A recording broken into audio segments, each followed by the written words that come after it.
Hello students, in this session I will be covering Annamalai University's MBA first year subject Principles of Management. In this session I will be covering Unit 3, that is lessons 9 to 12. Lesson 9, Delegation of Authority. Authority is the right to command. So every manager has a right which is called as authority, and which gives that manager or supervisor to command his subordinates. It's called as authority. Okay, it is the discretion power vested with a manager to use the organizational resources. Resources is nothing but human resource, financial resource, material, machine, everything. Okay, available.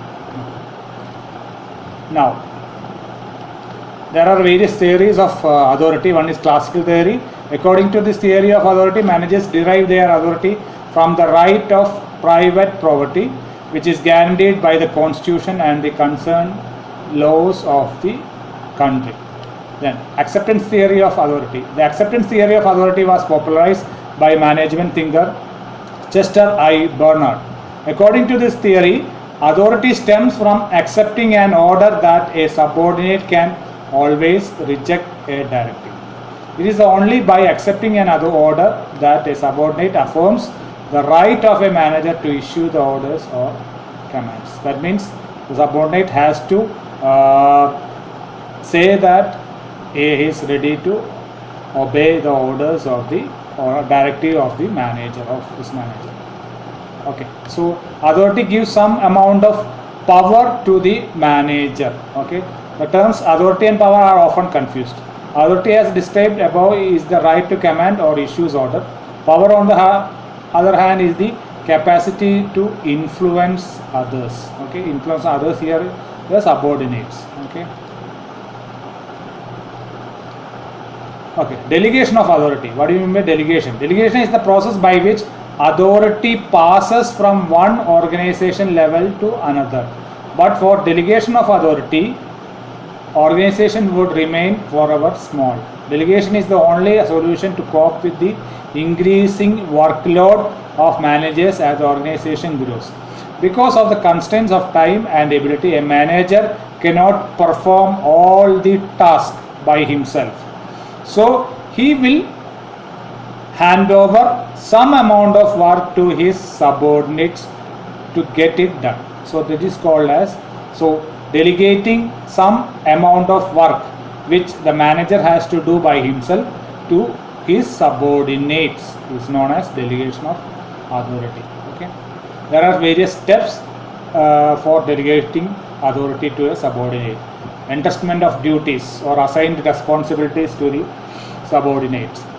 Granting of authority to do the work, okay, on behalf of the manager is given to the subordinate. Creation of accountability. The subordinate has to be accountable for the works done on behalf of the manager. Now, barriers. What are the barriers to effective delegation? So you could get a question like this: what do you mean by delegation of authority? What are the steps involved in delegation of authority? Or what are the barriers to the effective delegation? Okay, one is superiors' resistance to delegation. Superiors will think that I can do it, I should not delegate authority to the supervisors. So the subordinates, because superiors feel that if they give some part of his work, it will mean that he cannot do the work by himself. That's why he is delegating to the subordinates. Lack of ability to direct. The supervisor or manager should have the ability to direct his subordinate. If he doesn't, he will not delegate.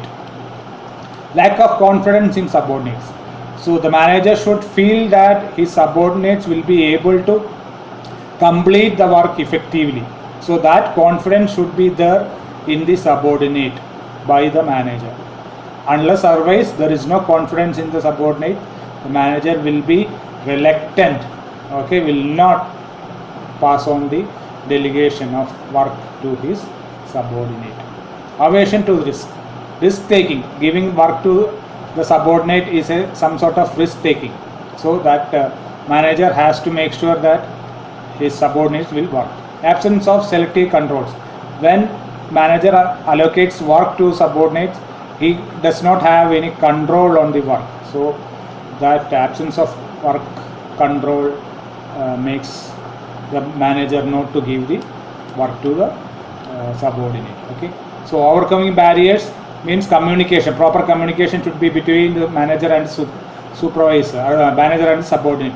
Parity principles. For delegation to be effective, it is necessary for authority and responsibility to coincide. So there should be responsibility and authority to be passed on to the subordinate. Unless otherwise, delegation cannot happen. Incentives for additional responsibility. The subordinate should get incentives or allowances or some recognition from the manager for taking up the responsibility. So these are the things. Decentralization of authority. Authority is something called as decentralization of the work or authority from the manager to the subordinate. Okay, and these are the things covered in lesson 9. Now we will move on to lesson 10. Line staff relationship. What do you mean by line and staff relationship? Line is a commanding authority. Okay. And staffing is a line authority assist between superior and subordinate. That's what I call as commanding authority. The line manager commands his subordinate.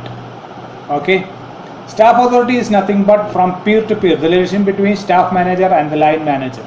So staff manager advises the line manager who has got an authority, super authority line manager, how to do certain tasks.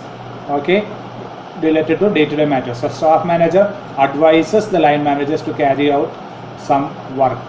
So that is a staff authority or staff relationship. So line and staff has a relationship. So there will be advisory staff authority. Okay. Advising power only. Whether to take it good or not, it's a matter of the line manager.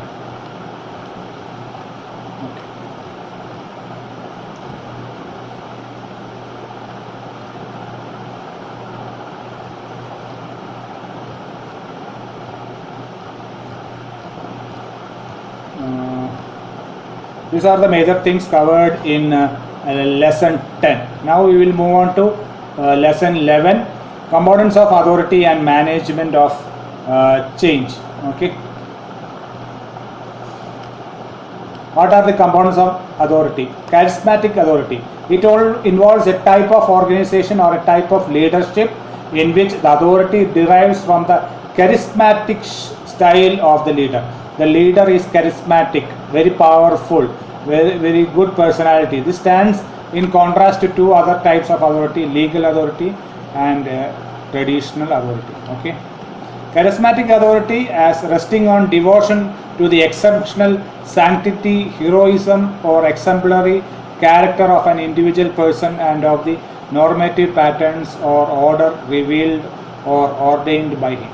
Example, Mahatma Gandhi, Jawaharlal Nehru, Indira Gandhi, Rajiv Gandhi and other leaders have got charismatic authority. Okay. Traditional authority is a form of leadership in which the authority of an organization or a ruling regime is largely tied to tradition or custom. Okay, using the custom, traditions. Okay, they are ruling in some countries. The example, Malaysia and all, the king has got a power to rule the country, even though there is a elected government led by the prime minister is available. King rules the country.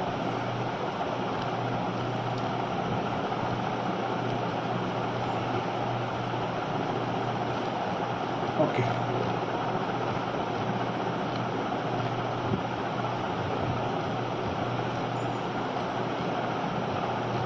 These are the main things covered in lesson 11. Okay. Now we will move on to lesson 12. Staffing people constitute the key resource for any organization. Without nothing to mention, human resources are the biggest resources of any organization.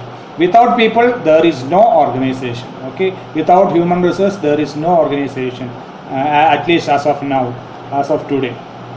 But I don't know about the future. Robots replaces human resource. It could be a far-fetched dream, but still human resources is the most important resource in any organization. Among all the resources that an organization uses, human resource undoubtedly occupies a prominent place in achieving the objectives. So unless managers understand the scope, potential and limitations of human resource, they will not be able to use this valuable resource effectively. So the managers has to know a great deal of handling the human resource of the organization. For that purpose, human resource planning, recruiting, selection, compensation and benefits administration, orientation and socialization, training, performance appraisal, promotion, demotion, transfer, termination, management and career development, etc. should take place in an organization. And all these should be effectively combined to make a normal organization a great one. So the managers should lead from the front in planning the human resource requirements of the organization. So what should be the current amount of people available? What is the present supply? What are the future needs? How many people are going to retire? How many people are going to get terminated? How many people are going to resign? All these things. You cannot plan death or invalidation, but retirement, resignation, etc. or promotion, transfer, etc. can be gauged to some extent. Okay, and for this purpose, a job analysis of the current requirements and future requirements should be analyzed and made in place, and planning should be done. Then based on that job analysis and the requirement study, recruitment from time to time has to be done. Also selection of the appropriate number of persons, human resources required through various tests, interviews, discussions, etc. should happen inside the organization in a most effective way. Also compensation and benefits should be given to the employees at an appropriate level. Okay.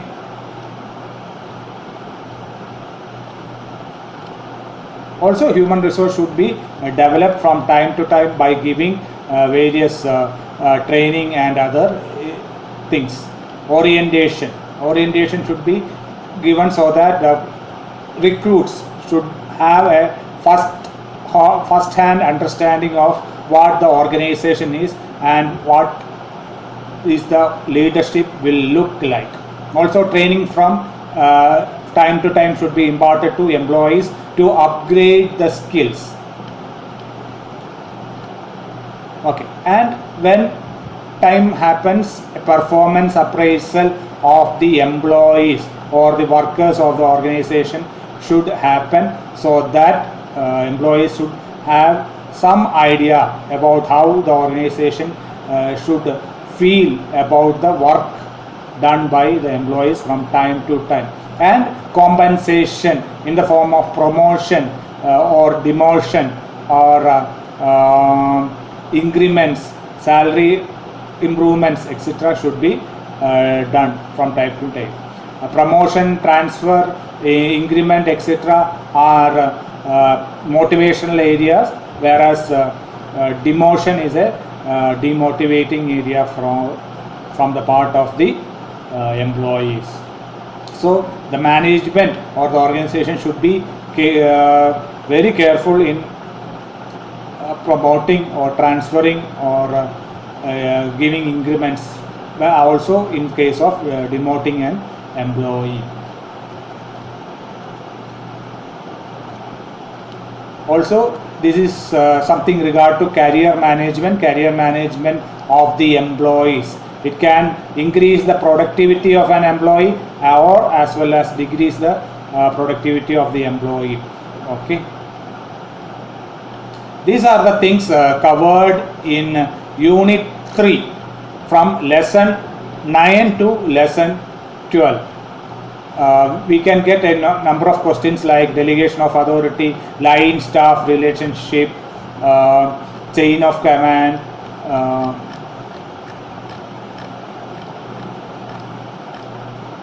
and various human resource development areas, planning, etc. from this unit 3. Happy learning. Thank you.